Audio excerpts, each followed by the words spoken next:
మొట్టమొదటిసారిగా ఒక తామండి తీసుకోవాలి, కంచు తామండి.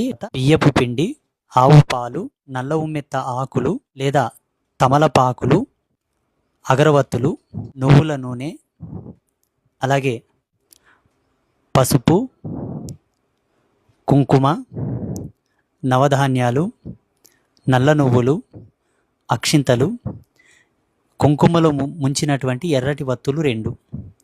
వీటన్నిటిని తీసుకున్న తర్వాత మొట్టమొదటిగా బియ్యపు పిండిని ఒక పాత్రలో పోసుకోవాలి. ఆవు పాలు పోసి పిండిని తడుపుకోవాలి. నల్ల నువ్వులు జత చేసి మళ్ళొకసారి పిసుక్కోవాలి. ఆ చేసినటువంటి ముద్దను ఒక జ్యోతి ఆకారంలో చేయాలి. యోని దీపంగాను అయినా కూడా చేసుకోవచ్చు. నల్ల ఉమ్మెత్త ఆకులు 2 పెట్టాలి. కాసింత పసుపు, కుంకుమ వేసుకొని నవధాన్యాలు పోయాలి. మనం చేసుకున్నటువంటి ప్రమిదను పెట్టాలి. మనం చేసుకున్న ప్రమిదను పెట్టి నువ్వుల నూనె పోసుకోవాలి. కుంకుమతో తడిపిన 2 వత్తులను మనము వేసుకోవాలి. కలిపితే 1 వత్తి కిందికే లెక్క వస్తుంది. 2 వత్తులు కావాలి, 1 వత్తి. పసుపు కుంకుమ బొట్లు పెట్టాలి. ఏదైనా ఒక సంకల్పం కోరుకొని జ్యోతిని వెలిగించాలి. నల్ల నువ్వులు తీసుకొని పైనుంచి నల్ల నువ్వులు ఇలా చిలకరించాలి.